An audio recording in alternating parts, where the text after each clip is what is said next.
Today, we will be talking about The Legend of Zelda, Tears of the Kingdom. This game is a direct sequel to The Legend of Zelda Breath of the Wild, for which I also have a video on this channel. You can go check it out after this one. This game was released on the Nintendo Switch in 2023 by Nintendo. So now, let's get into the video, and let me tell you the epic story of this sequel. Following the events of Breath of the Wild, Link and Zelda discovered hidden ruins deep beneath Hyrule Castle. In those ruins overtaken by gloom was Ganondorf, resting beneath their kingdom for all these years. They hadn't much time to understand what was going on that Ganondorf awakened. He made Hyrule Castle rise into the skies, breaking the room around him, and Link was badly injured. Zelda disappeared in a flash of golden light, and Link, awakened in a mysterious room. Link explores his surroundings and finds the Master Sword decayed, broken by Ganondorf's gloom. He uses it to chop the vines and proceed further into the room. He then activates a mysterious circle of ancient energy and exits the room, only to realize that he's a million feet above Hyrule, way into the sky. Upon exploring the sky islands on which he finds himself, he meets a mysterious construct that will give him the Pura Pad, an item that will be crucial on his adventure, but not as crucial as the new arm he found himself gifted at his awakening. Link will now reach the island's Temple of Time, where he will meet Rauru, the first king of Hyrule, and the original owner of that mysterious arm. Rauru explains that he will need to restore 3 of the arm's powers in order to open the door leading inside. And so, Link heads to 3 shrines in order to restore these powers. Ultra Hand, allowing him to move, rotate, and glue any objects, the perfect power to create pretty much anything you wish. Fuse, allowing you to attach any material to your weapons, giving them many effects, a dream for any fan of entertaining battles, and finally Ascend, once only a debug tool, it makes into the game as a real feature, allowing you to ascend through ceilings.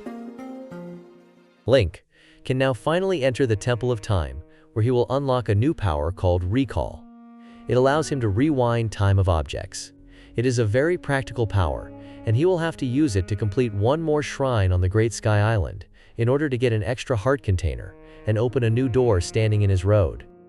The door opens, Link may now proceed, and, after placing his decayed Master Sword on a pedestal and seeing it disappear in another flash of golden light, he sees a mysterious dragon dissipate the clouds, and he dives down onto the surface.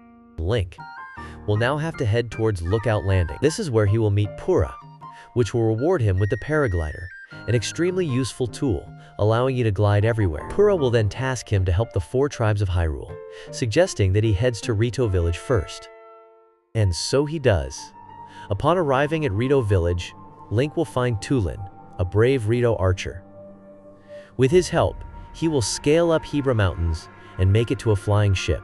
He will have to active 5 fans with Tulin's wind gust and fight a giant ice dragon. The dungeon completed, he will learn about the imprisoning war, which occurred in an era long past, and he will meet the Sage of Wind, who fought in that war alongside Rauru. Tulin will then understand that Link and Hyrule needs his help, and he will reward Link with his vow. This will also have for cause to remove the blizzard that had invaded Rito Village. Link will then head south into the harsh sands of Gerudo Desert. In the middle of the sandstorm is Gerudo Town, where Link will meet Riju. Link and Riju will then find a mysterious temple in the middle of the desert.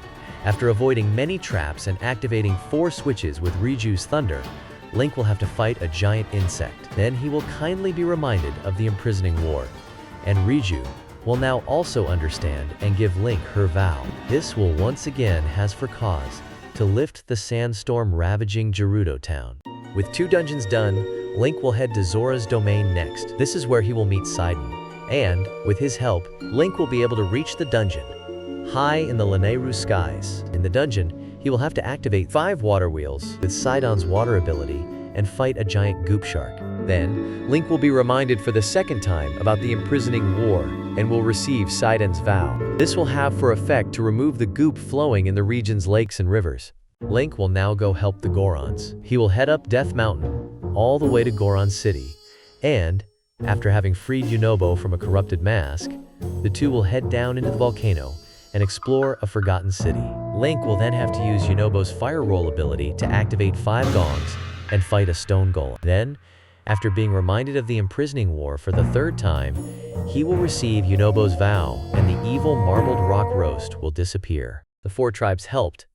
Link will return to Sepura, that will task him to head to Hyrule Castle. This is where he will learn that the Zelda that they have been following all along this time was an imposter created by Ganondorf, and that the real Zelda went back in time and transformed into a dragon to restore the Master Sword. So Link now goes to seek this dragon, and pulls the repaired blade out of its head. He is now finally ready to confront Ganondorf, armed with the powers of the sages and the Master Sword, mystical blade of evil bane. So Link jumps into the depths to go confront Ganondorf and seal him for good.